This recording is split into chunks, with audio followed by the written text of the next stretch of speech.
It's great to have everyone here today. My name's Kyle Learman. I handle our education outreach for the White House Office of Public Engagement, and it's so exciting to have all of you here today.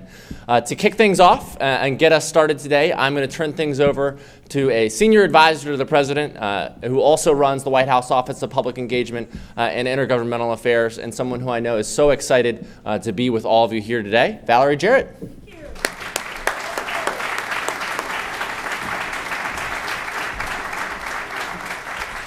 Well, good afternoon, everyone. Welcome to the White House. We are so happy to have you all here. And our honorees, who I'm going to address in a moment, because of course it's all about you, and I just had a chance to meet them all, are supported by our friends in our labor movement as well as friends and family, because we know heroes can't be heroes without a lot of support, right? So let's begin by acknowledging all the supporters who are here supporting our heroes, right?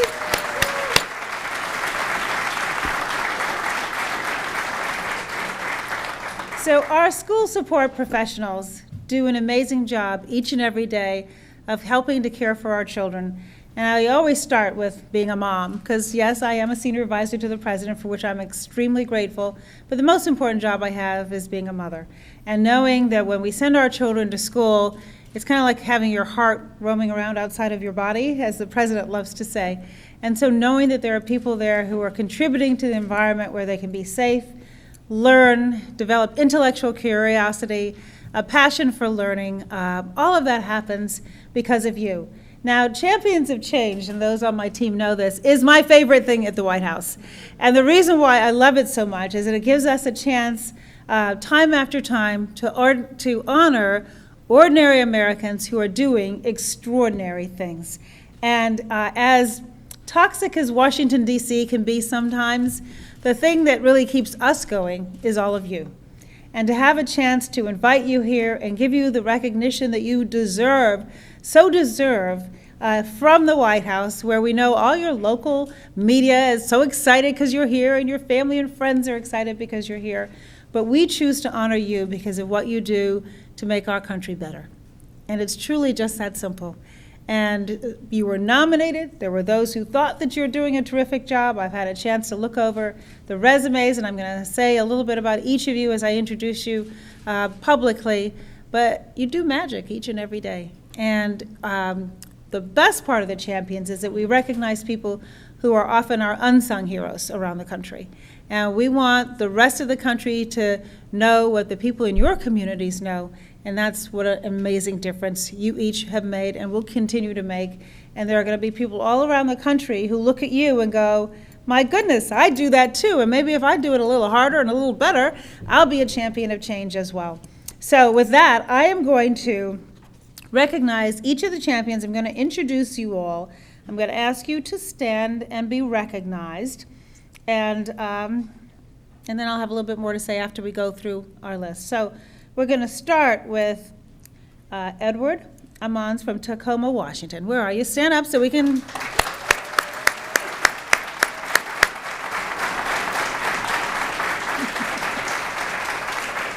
So Edward is a computer and AV technician in the Bethel School District, where he has helped to incorporate digital learning into the student experience for 22 years. You don't look old enough to have done it that long. Congratulations to you.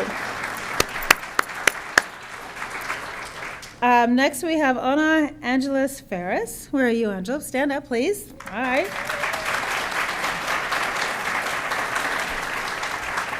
Ana is from Apple Valley, Minnesota. Did I say that right? Minnesota. Thank you. She's a custodian in the Lakeville School District, where she is also involved with their pre-kindergarten program, early childhood family education program, and served as a member of the Lakeville Art Festival community. Congratulations.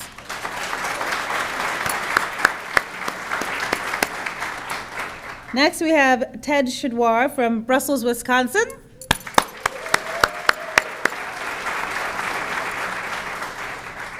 Ted is a bus driver at Southern Door Elementary School who started the now district-wide Books on the Bus program for students to read on the way to school. Congratulations.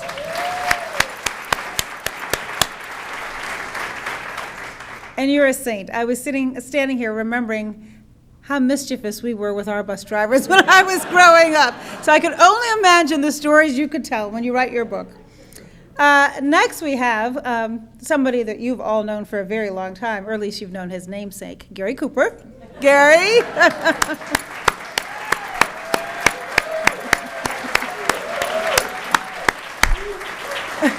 So Gary is from San Jose, California. He served as a groundskeeper and arborist in the San Jose Evergreen Community College District for over 40 years. Just saying. And as if that is not enough, he also volunteers as a mentor with the Evergreen College Affirm program, which assists students in developing positive self-images. That's very important. Thank you so much, Gary. Next we have Jeanette Griffin Kimber. Jeanette.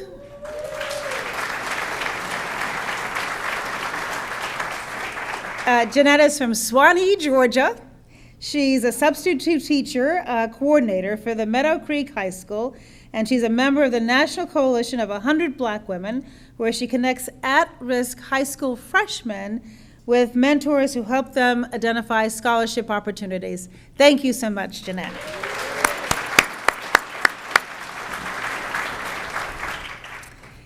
Next, we have Doris Hominda. Doris, where are you?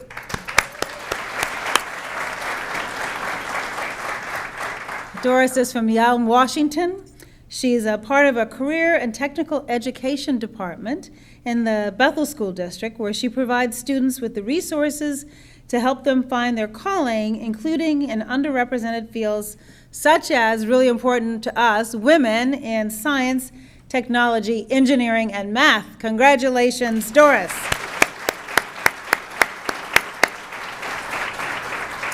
Next, we have Annie McClintock. Annie, please stand.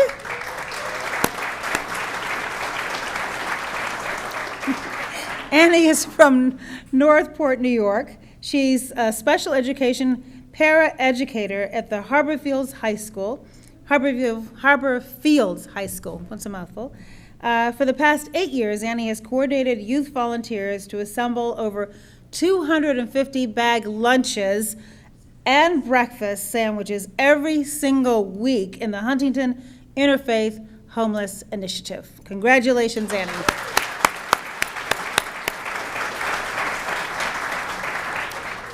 Next, we have Doreen McGuire-Griggs. Where are you, Doreen?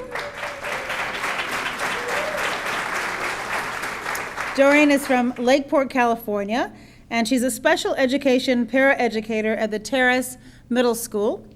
When a fire struck her community, she arranged to have bedding and cooking supplies, clothing, and other necessities made available to those in need in her school. Thank you for that service.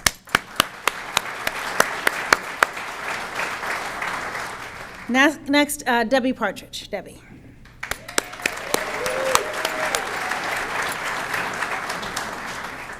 All right, this is our third from California, Modesto, California. It is a big state, so.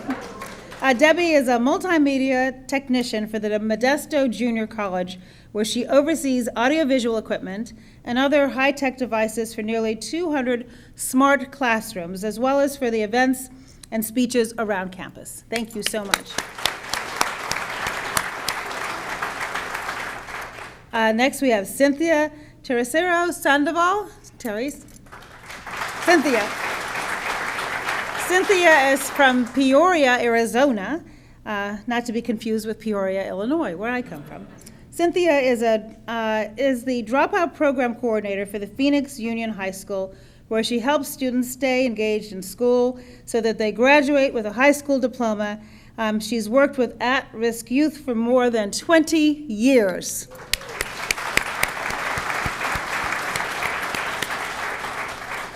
Next, we have Cindy Trillette. Cindy?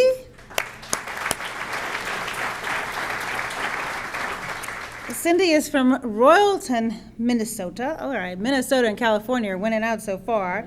Cindy is a middle school special education paraeducator for the Little Falls Community Schools, where she has worked tirelessly for 40 21 years. I know, look at her. Congratulations.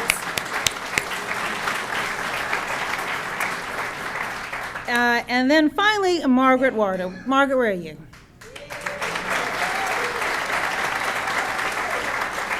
Now, Margaret is from California. Pronounce the city that you're from for me. Your city in California. Aliso Viejo, California. Margaret is an intervention paraeducator for the Laguna Beach Unified School District who helps students who need special attention in reading and math, has served as a volunteer crossing guard, and is an active advocate for women and children's issues in her community. Congratulations to you. So, as you can tell, each of you in your own right has accomplished so much over the span of your careers already, and we know that you're just getting started. And so, in closing, I just want to, again, on behalf of the President, everyone here at the White House, my entire teams, tell you how much we appreciate you, your contribution to making America continue to be the great country it is, and the most important thing you do, which is making sure that our young people grow up in that important, healthy environment where they can thrive and grow and eventually come here and do what we do, lead our country. So we're counting on you to help everybody raise the next generation that will pick up that baton. And so once again, for that, we are so grateful. So congratulations to all the champions. One more time.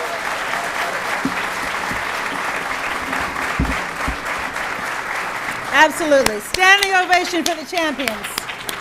Champions can stand too.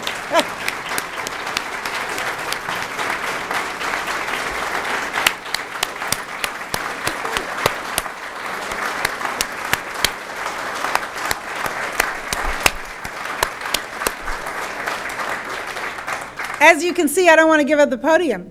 This is as good as my day is going to possibly get. And so I hate to leave you, but I leave you in really good hands. We're going to have a chance to have panel discussions with our champions so that we can dive a little bit more in detail into what they do, what makes them so extraordinary, why we want everybody who's watching online to pay close attention so that they can emulate your good work back in their communities across our country.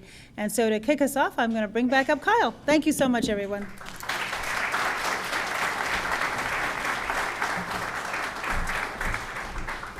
And I just want to briefly welcome Congresswoman Ann Kirkpatrick. Thank you so much for joining and for, over there. Thank you so much for joining and for helping us celebrate these incredible champions today. You know, the most important thing about our Champions of Change program is hearing from the champions and hearing about the work that they are doing in their communities to make a difference every day. And so we are going to have two panels here where we hear from the champions, their stories, the work that they do day in and day out. And frankly, what we want to do is spread that as much as we can across the country and so that everyone can hear their stories, be inspired to do a little bit more every day, because that's what these champions do. So with that, I'm going to call up our champions. Can we have Doreen, Edward, Cindy, Ted, Cynthia, and Margaret come on up? And to lead this first panel, we have someone who has been here with the President since day one. Roberto Rodriguez is Deputy Assistant to the President and leads all of our education policy work here at the White House. So I know he's so excited to be here and to lead this first panel of the champions. Roberto, come on up.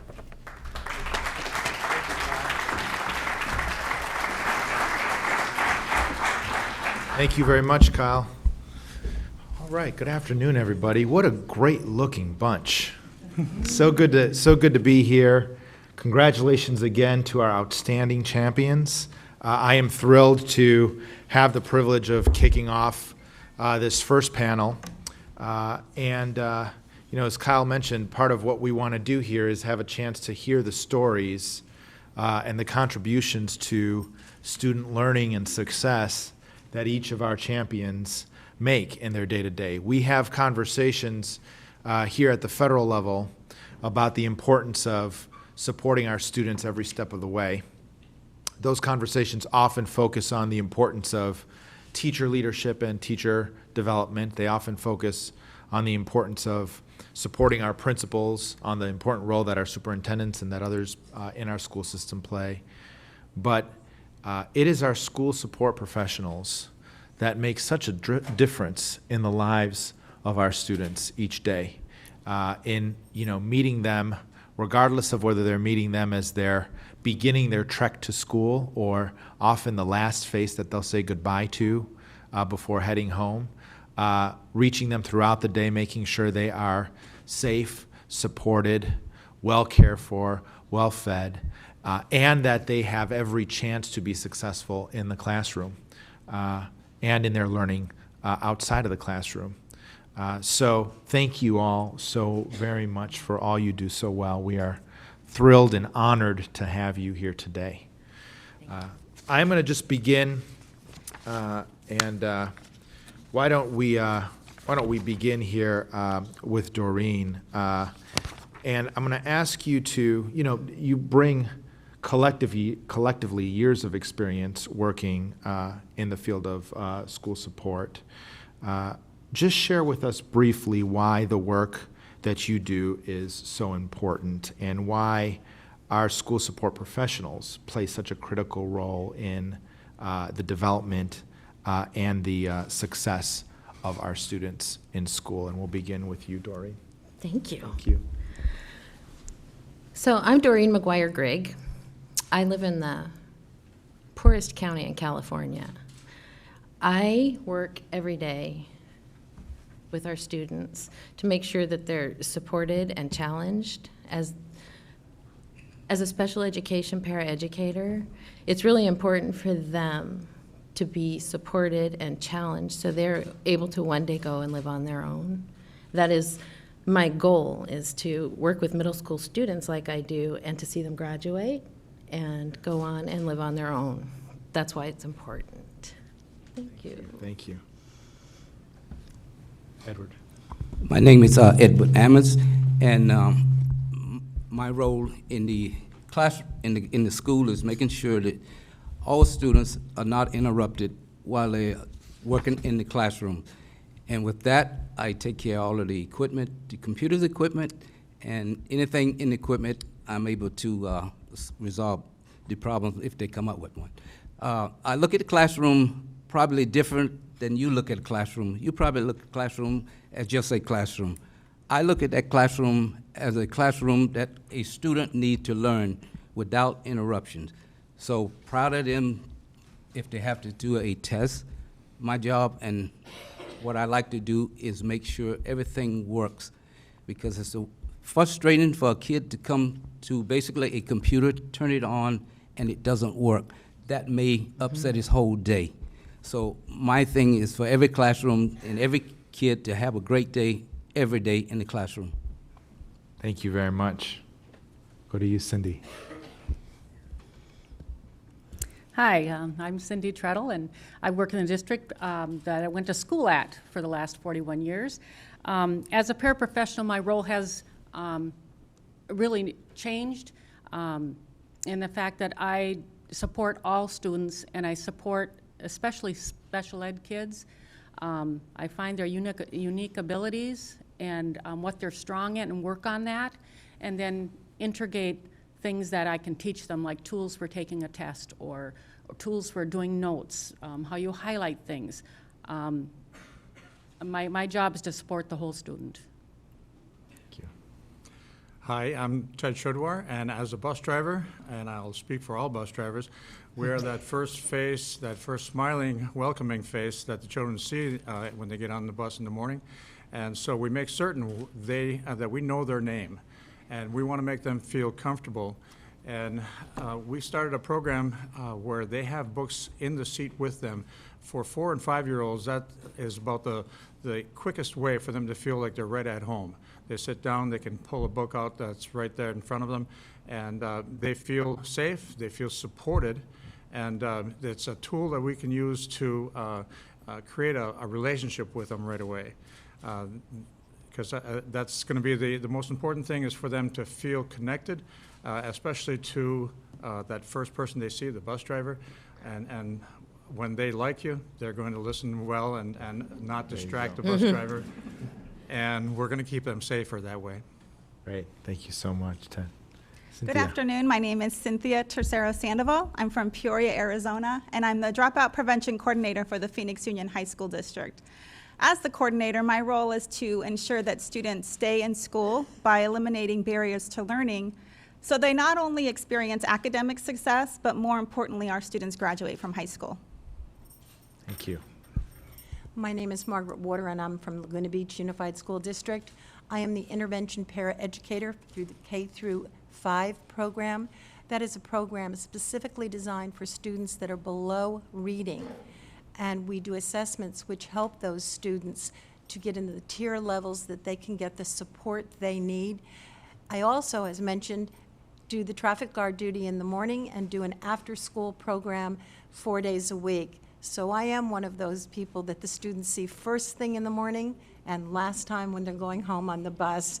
So I'm very fortunate to be in that district. I am a parent, and I have raised my daughter within the Laguna Beach district, and she is a member, a graduating member of the Laguna system. Great, thank you. So, you know, Doreen and Cindy, you both mentioned your experience and work with some of our students with disabilities. And I think if we think about the diverse learning needs of our students, you all have some connection, including, supporting our students who might be at risk of dropping out or below grade level.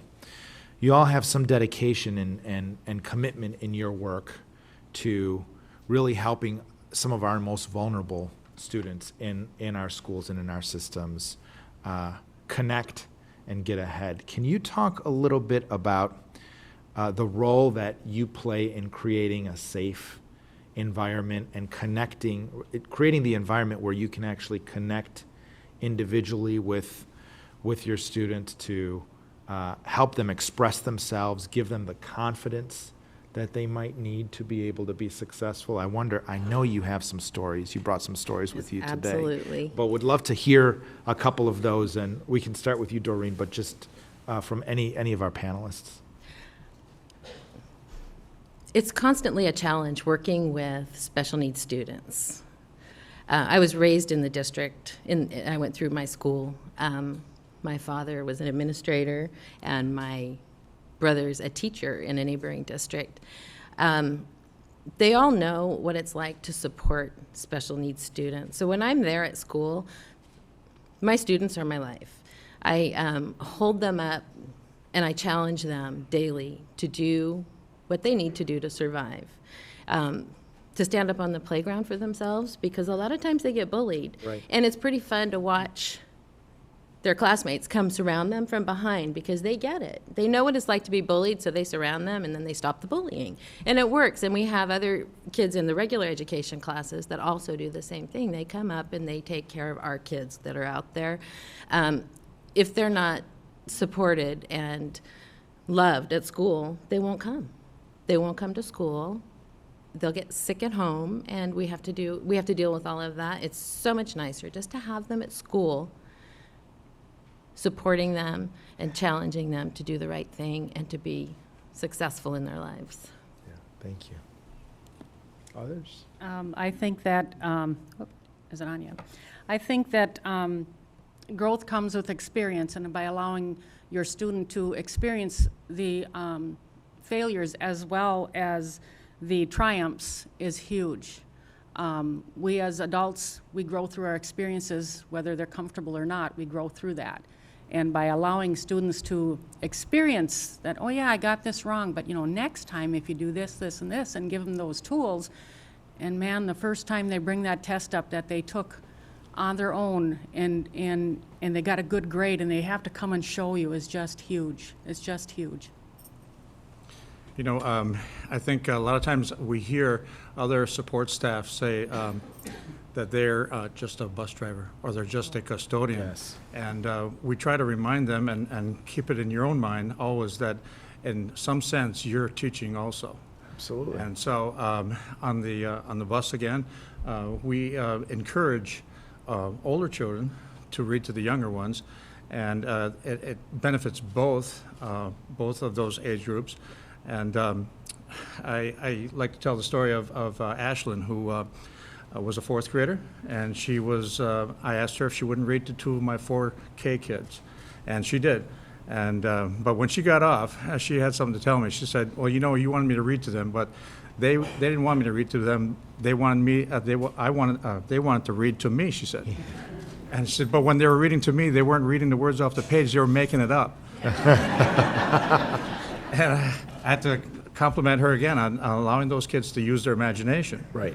There you go. That's our job as support staff, not just to view ourselves as a bus driver or a custodian, because we do teach. Right. Well, the reality is that the landscape of education has changed, and education support professionals play a critical role. Not all of our students come to school ready to learn and prepared. I wish that was the case. I think of a student, we did a home visit on a student who had missed 3 consecutive weeks at school. And I think there are misconceptions that sometimes students don't come to school either because they don't have the ability or they don't have the desire, and that's not the case. This particular student, their family didn't have running water. And after a few days, he was more worried that students would notice his body odor and just refused to come to school. I say that's a simple fix. There's a lot of things that we can do in school. Our schools have gyms, we have lockers. So we provided him with some toiletries, we provided him with a locker. We opened the gym early so he could come to school without anyone knowing and have a shower, something we all sometimes take for granted. And for that student, that changed his attendance, that brought him back to school, perfect attendance, and he graduated from high school. So sometimes it's not about a one-size-fits-all approach. It's about going into the community, talking to the family, talking to our students, and finding out what their individual needs are, and then helping them be successful. Wonderful. Thank you. I find in the diversity of kindergarten through 5th grade in small groups that engagement is really the key to keeping those students connected. So, how do you do that? One of the things that I've found that works extremely well and connects the student with the lesson is a motivating system of points. And we use a die, and they get to earn their points. And through the generosity of one of our foundations called School Power, I was awarded a certain amount of money. And in my intervention group, we decided to buy a treasure chest. Now, I know that that may sound reward and motivation, but you'd be surprised what a small little piece of plastic can do to motivate a child for behavior, for learning, for completing the project. It's just overwhelming. And whoever wins at the end of the week, they're all thankful for that person. So it's a sharing and trusting and learning about bonding together. More little things that children need to learn in the classroom. It's wonderful. Thank you. And you know, it strikes me you're all describing strategies around how we reach and support our students and support their social and emotional well-being, which is so increasingly being recognized as so important to their success in school and in life. And I'm glad there's finally some recognition about the importance of those issues, because we know on a day-to-day just how important they are. And you're finding ways to do this really creatively and meeting kids where they are.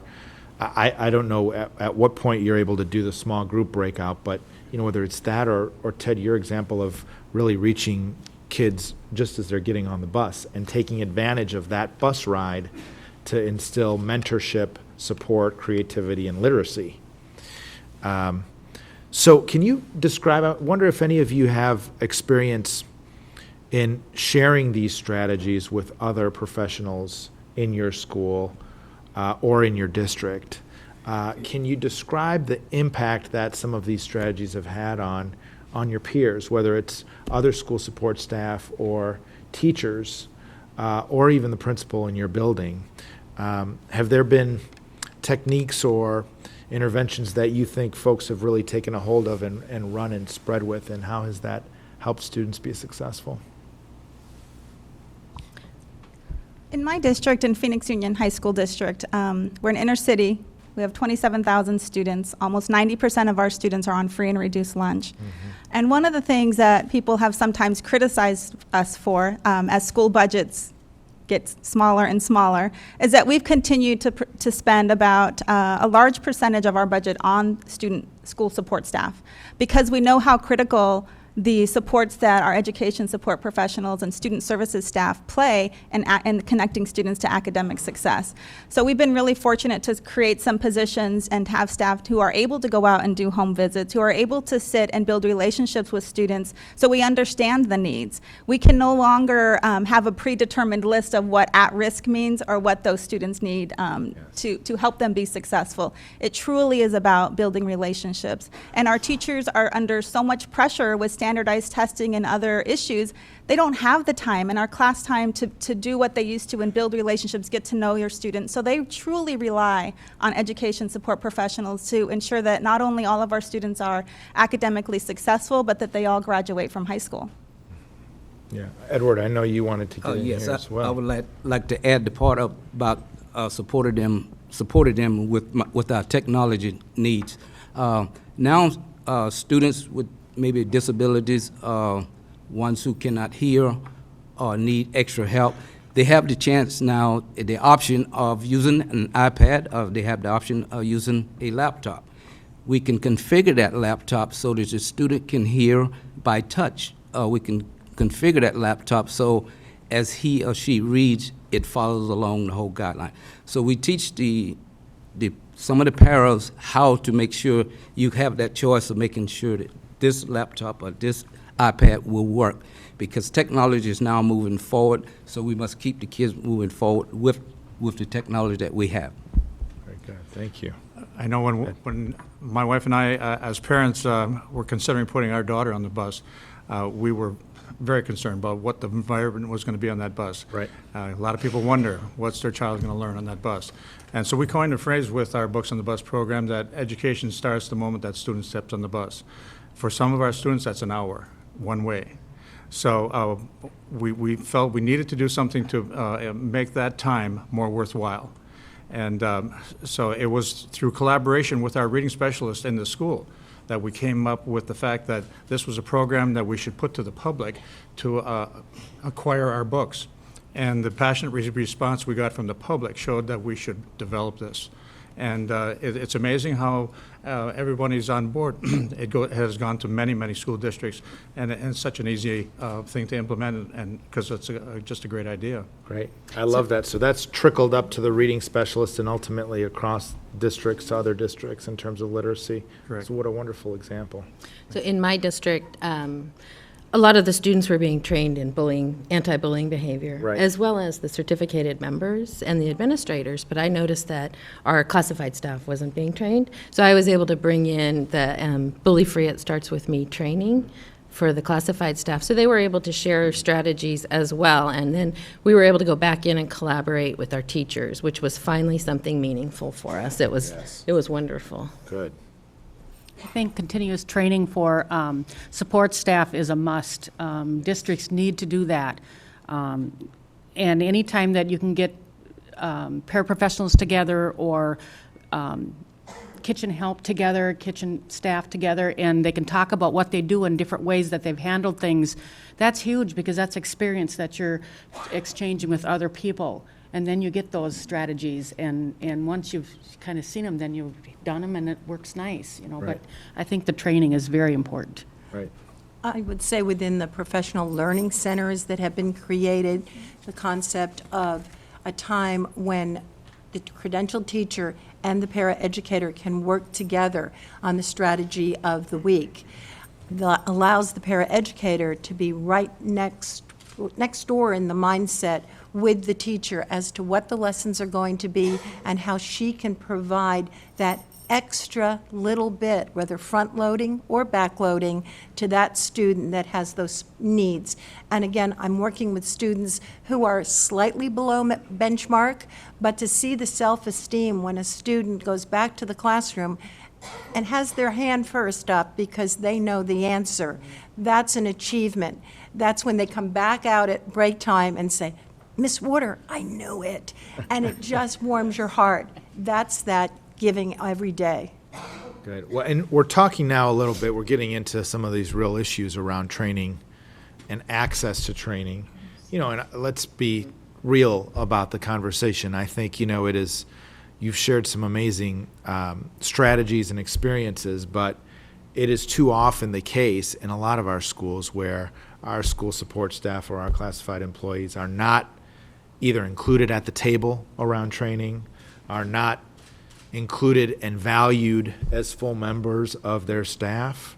I wonder if you could share with us your reflections on how we can do better and how our schools can do better in terms of recognizing the contributions. Was there a moment in any of your particular careers where that light went on for the school principal or for other peers in your building about, wow, this is, we need more time to collaborate together around this challenge, and we need to think about how we can fully utilize our school support staff as, for all the potential that they bring in terms of helping our students be successful. How do we change that culture and push back on that a bit? So I'm fortunate that I work with a very inclusive superintendent in my district. Yes. She does what she can to include us. There's not always funding to do that. The fact that they've offered training to our special education paraeducators now once a month for 2 hours has been great for them. More meaningful collaboration with the people we work with and our partners in education would really be great. And another thing that I think would be absolutely amazing, I love that we're here for Champions of Change. I think it would be great if we had a National Classified School Employee of the Year award given by the president.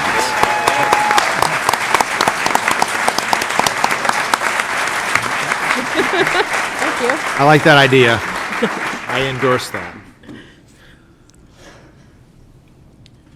Other reflections? Just what Yes. the NEA has done for us here, recognizing the contributions of a few. It's an honor, but it's dedicated, we want to dedicate ourselves to people understanding that there's thousands of other support staff out there that need to know how important their work is. And this helps for them to recognize that. It helps for the administration of schools to recognize that. I try to inspire the new board members every spring when the new members are seated at the table that include us, because we may have the answer. We have solutions. Well, that's precisely why we're here. Yes. That is precisely why we're here today and why we're hosting this Champions of Change event. And we're just really honored to be able to lift this up. And our objective is to really put more of a spotlight on the important role that our school support staff play in the lives of our students and our learners. To answer your Margaret, question yes. about professional learning and development, all members within the school district, certificated and classified, need to be constantly trained, educated in what's happening. Professions are changing. IT of today is not IT what it was 10 years ago. What an instructional assistant's job was is not what we do today. Even the custodians, there's more responsibility for safety, being concerned on the campus, nutrition with the support for the students, administrative clerical staff, all the, let's just say, red paperwork that is required now because of finances. Everyone that works in the district needs to be constantly being trained. Again, I am very fortunate to work in a collaborative school district where professional development is part of our goals.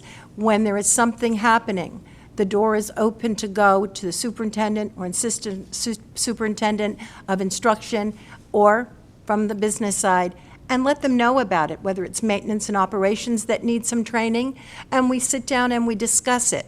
That's my attitude. You go in, you ask. They can always say no, but usually if you ask, the process starts to happen. And again, I am very fortunate to be in that situation, but I credit that to the collaborative effort that we have established, and that's earned the right to be able to ask those questions. Great.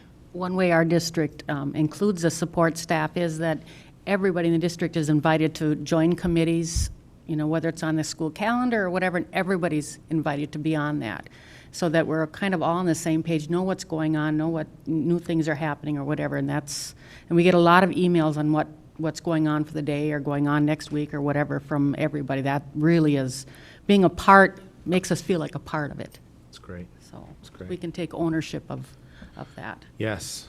And I know both Margaret, you and Edward alluded to the role of technology. I mean, I think of our school support professionals as also really leading the change and innovation, bringing new ideas that bridge students' experiences, because you are in touch with their experiences. You are developing those deep relationships with your students and bring those experiences into the classroom and help to inform and instill change among the broader teaching faculty in your schools. So, our students today are digital natives. Technology is, the beginning and end for them in terms of their lives. I wonder if you could reflect a bit on the role that you see technology playing in the lives and in the learning of our students, and whether you've mounted any strategies or that have really worked in terms of helping our students be successful there.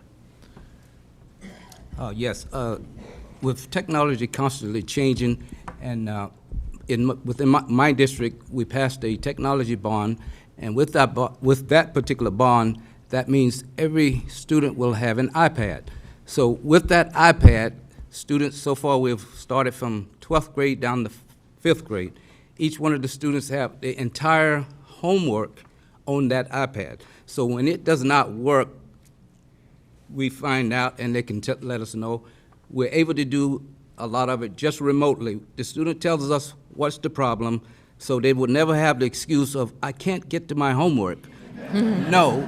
That's true. We can get to your homework, and then you can get to your homework. There you go. So we're constantly A little changing. bit of an accountability mechanism there, Yes. too. That's good. That's good. I also have the luxury of working in the summers in the IT department with some IT background that I have. Great. And we also are at a one-to-one on our student great. technology. Therefore, that requires more people in the technology department being available, because it's the teacher who is working and they can't get the TV on. That doesn't make the lesson go very well, but we have the people in place. Using technology in the role I have is I have iPads that I use with my students. They are digital people. We have the lesson, the reading lesson, learning the key words, but then we have to go out and look at the pictures. So I take the iPads and we find the pictures, whether it's the volcano or the tectonic plates, they all love that word, that's happening, and we get to see it firsthand right there on the internet. And the after-school program that I run is all internet-based, and that gives children a whole other concept of learning and understanding using good technology. Yeah, that's fantastic. I've wondered if in the future, as we think about how to develop our books on the bus further, I've wondered, will the cost of a iPad be so cheap in the future that we'd want to replace books with that? And I think we've come to the conclusion, no, we want to have the students have the books in their hands. And because that is what the public likes to give, is the books that their children outgrew. With Dee and I, it was our daughter Alicia's books. And they meant a lot to us because we read them to them. And we're so happy to see that other children now are benefiting from this. And there's one quote I recently came across that said, a child that reads is an adult that thinks. Mm-hmm. And I don't know Oh, who I to love attribute that. that to, but I know how important that is. Yes. Well, I think this is really the spirit around improving literacy and also supporting greater use of technology in our schools. It's been something the president's focused quite a bit on, is through his Connect Ed vision, is how do we connect each of our schools to high-speed broadband, give them that opportunity to connect to the world outside of school, but also make sure that in that early appreciation around reading and book appreciation is such a tactile thing. It's really important to develop that early. You all are giving back. You're giving to your students quite a bit. You're and you're also instilling a spirit among the students that I've heard here around giving to others.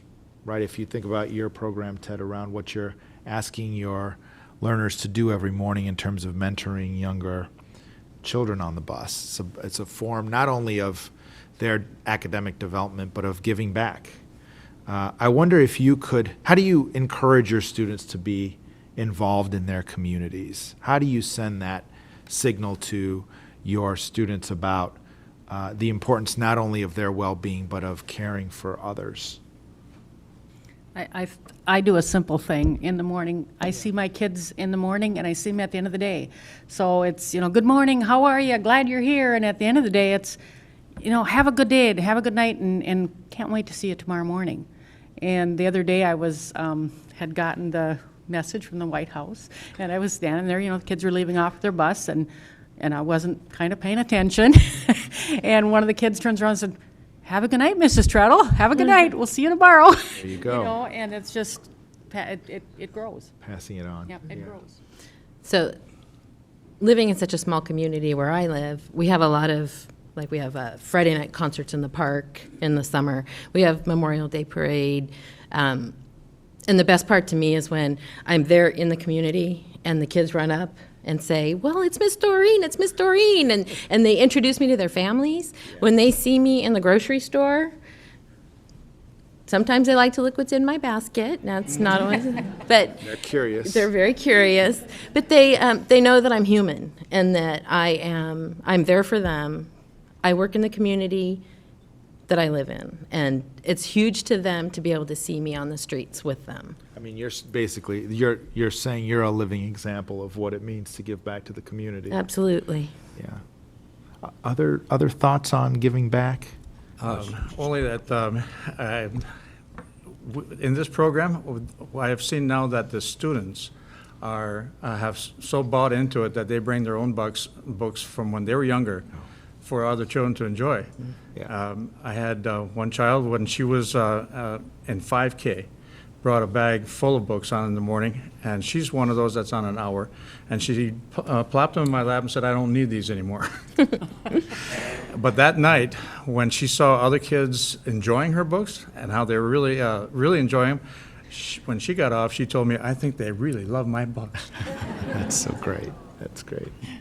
I think what's exciting for me is students who've participated in either our support groups or some of our alternative programs who then come back and want to give back to the students, and because it helped them so much. That we have an employee who is in maintenance. And he came to get trained to be a facilitator for our support groups.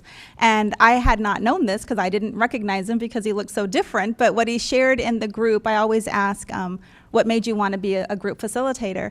And he shared that when he was a student 12 years earlier, he was in our alternative to long-term suspension program, and it changed his life. And so as a maintenance, he wanted to give back. And sometimes the struggles that we have is people are put into categories, and by job categories, and part of the conversation started with, well, should a maintenance staff really be the one to facilitate a support group?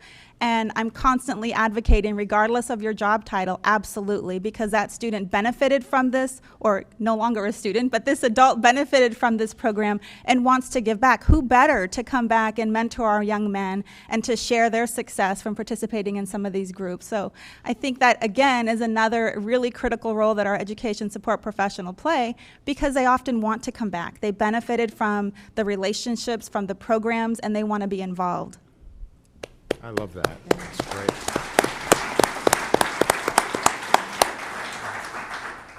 Edward. In my community, I pretty much like to give back, but I give back through the sports program more than anything else. I like for our students to know that I can help them in sports. I am a referee for football, girls basketball, and also do the Special Olympics. All right. So this way, students, they can see me pretty much anywhere. And some students always like to know, how did you get started? So I like to try to help that student may become a referee when I retire. So every time.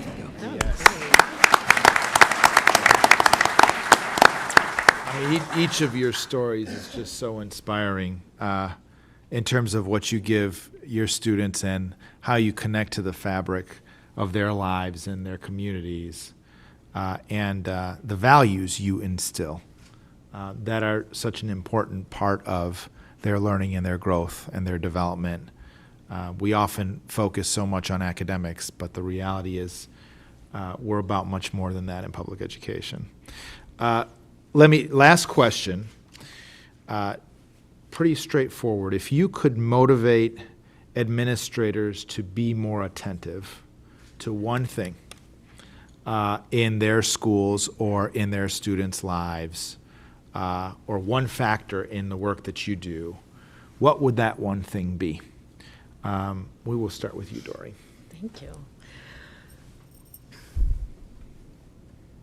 I think that meaningful, true collaboration and professional development for all of the education support professionals in the district, in every district.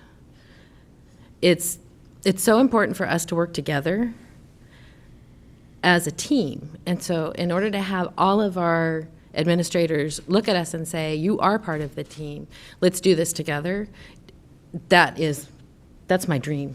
Great. Thank you. Because I'm in the IT department, my main thing is to make sure that my supervisor and above communicate with us. Because if there's something new, I want to know about it before it gets to the classroom, because I don't want to wait till the last minute to do it.